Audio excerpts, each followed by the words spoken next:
मैं doctor Shailesh Khandelwal, BSc MBBS gold medalist, एक बार फिर अपने holistic approach toward health and disease के रायपुर छत्तीसगढ़ के क्लिनिक से कबीर जी की यात्रा पे निकले हैं 11वें दोहे के साथ।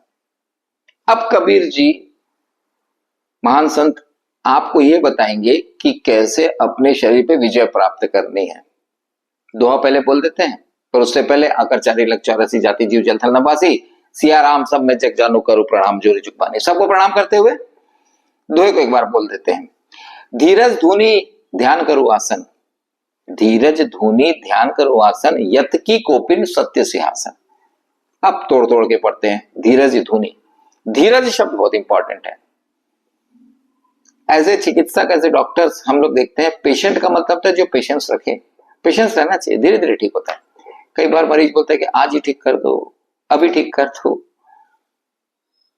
ऐसा नहीं होता। धीरे धीरे धीरे दवाइयां असर करती है, ठीक हो जाती है। धीरज शब्द हर जगह काम में आता है।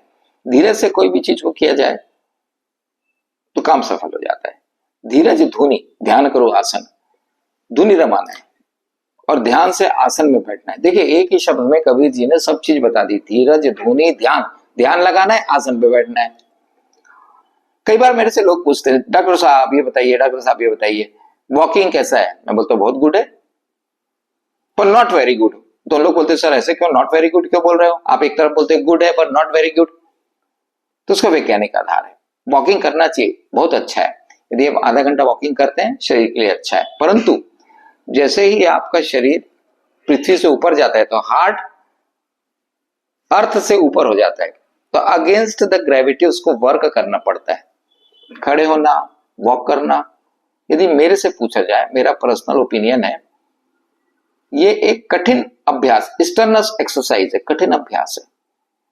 इसलिए आपने देखा होगा शवासन में लेटा दिया जाता है। हार्ट का लेवल पैर के लेवल से हो जाए तो सर्कुलेशन अच्छा होता है। तो वॉकिंग बहुत अच्छा करना चाहिए, मन भी लगता है। परंतु आधा घंटा वॉकिंग करें और आधा घंटा में सब मरीजों को बोलता है धीरज धुनी ध्यान करो आसन, आसन लगाओ। धीरज से धुनी से ध्यान और आसन लगा के ध्यान करो। यत की कोपिन, यत की कोपिन, कोपिन मतलब अपना ऐसा पहन ले। यम नियम ध्यान धारणा प्रत्याहार, सब नियमों का पालन करें। समय पे सोएं, समय पे खाएं, समय पे उठें, क्या चीज नहीं खानी है वो चीज करें, ब्रह्मचर्य का पालन करें। जैसा स्टूडेंट है पढ़ाई करें, गृहस्थ है अपने गृहस्थ धर्म का पालन करें नियमानुसार।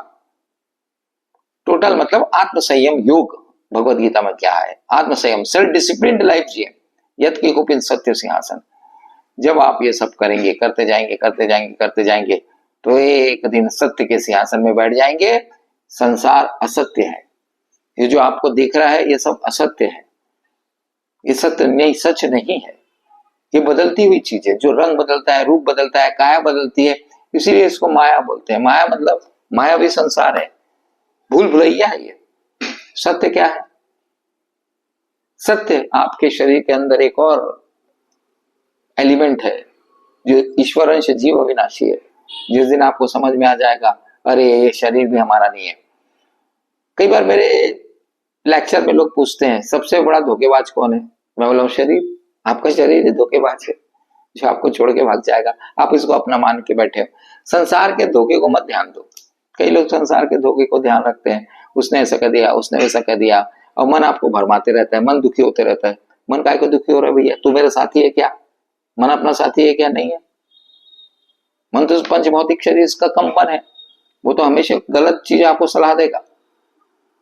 तो आप सत्य के सिंहासन में जब भी बैठ सकते हो जब ब्रह्म के दर्शन हो जाए, आपके अंदर ब्रह्म का दर्शन हो जाए, आपके अंदर आत्मा का दर्शन हो जाए, आपके अंदर परमेश्वर के कण का दर्शन हो जाए, तब आप सत्य के सिंहासन में बैठ जाएंगे और आनंदमय हो जाएंगे, अपने निज सहज स्वरूप को प्राप्त कर लेंगे।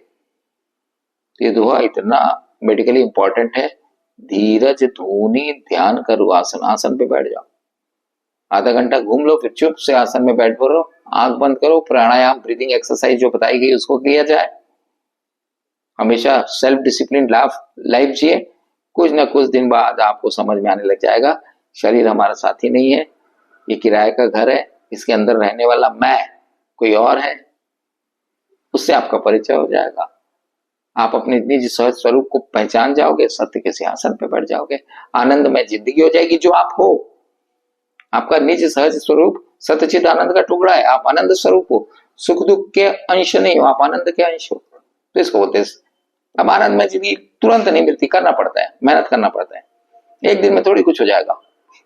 यम नियम ध्यान धारणा प्रत्याहार करते रहो, सत्य के सिंहासन में बैठे, कबीर की ज्ञान गुदड़ी पड़े, स्वस्थ रहे, मस्त रहे, हमेशा आनंद में रहे।